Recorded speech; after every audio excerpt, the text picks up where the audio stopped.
వైఎస్ఆర్ కాంగ్రెస్ పార్టీలో కొంతకాలం చక్రతిప్పి ఏడాది క్రితం మాజీ ఏఎంసీ చైర్మన్ మన్నెమాల సుకుమార్ రెడ్డిపై సస్పెన్షన్ వేటు విషయం తెలిసిందే.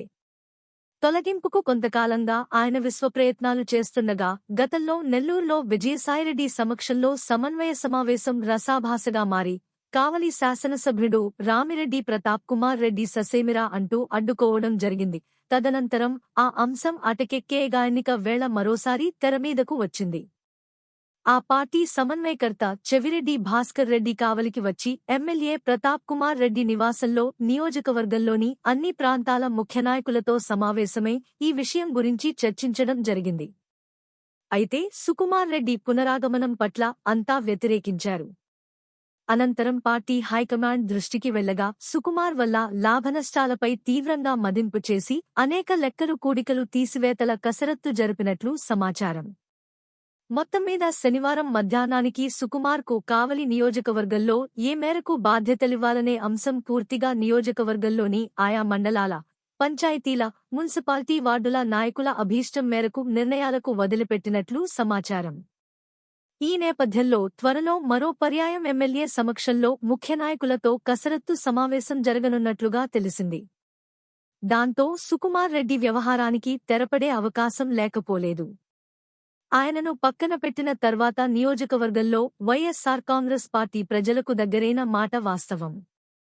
అలాగే ఎమ్మెల్యే రామిరెడ్డి ప్రతాప్ కుమార్ రెడ్డి పనితీరు ప్రజలతో ప్రత్యక్ష సంబంధాల విషయంలోనూ ప్రతాప్ కుమార్ రెడ్డి గ్రాఫ్ కూడా పెరిగిందని అనేక సర్వేలలో వెల్లడైంది. ఇలాంటి పరిస్థితుల్లో మరలా సుకుమార్ రెడ్డి పెత్తనమంటే అటు ప్రజలలోనూ ఇటు పార్టీ నాయకులలోనూ తీవ్ర అసంతృప్తి, అసమ్మతి వ్యక్తమయ్యే అవకాశం ఉంది. అయితే పార్టీ అధిష్టానంపై ఒత్తిడి తెస్తూ తాను ఎన్నికలలో చిత్తశుద్ధితో ఎమ్మెల్యే విజయం కోసం పనిచేస్తానని తనను నమ్మాలంటూ ప్రాధేయపడుతుండటం హైకమాండ్కు చికాకుగానే ఉందంట. ఈ భారాన్ని దించుకునేందుకు సమన్వయం చేసే బాధ్యత చెవిరెడ్డి భాస్కర్ రెడ్డి తీసుకోగా అంతిమ నిర్ణయం మాత్రం పార్టీ ముఖ్యనాయకులకే వదిలేశారు. ఇక సుకుమార్ రెడ్డి పునరాగమనం అనివార్యమైతే ఆయనకు ఆంక్షలు, షరతులు విధించి గ్రీన్ సిగ్నల్ ఇస్తారని అంచనా వేయవచ్చు. అల్లూరు పట్టణంలోనూ కొన్ని తీరగ్రామాల్లోనూ సుకుమార్ రెడ్డి అనుచరులు పార్టీలో కొనసాగుతుండగా వారి ప్రభావమో పట్టో ఉన్నంత మేరకే ఆయన పనిచేయాలి తప్ప కావలి మున్సిపాలిటీలో, బోగోలు, దగదర్తి మండలాలలో ఎలాంటి డిస్టర్బెన్స్ చేయకూడదని ఆంక్షల ప్రతిపాదన నాయకులు ఎమ్మెల్యే ముందుంచినట్లు సమాచారం. అలాగే పార్టీ కార్యాలయం, ఎన్నికల వ్యూహాలలో సైతం సుకుమార్ రెడ్డి ప్రమేయం, పెత్తనాలుండకూడదనే షరతులు విధిస్తున్నట్లుగా తెలుస్తోంది.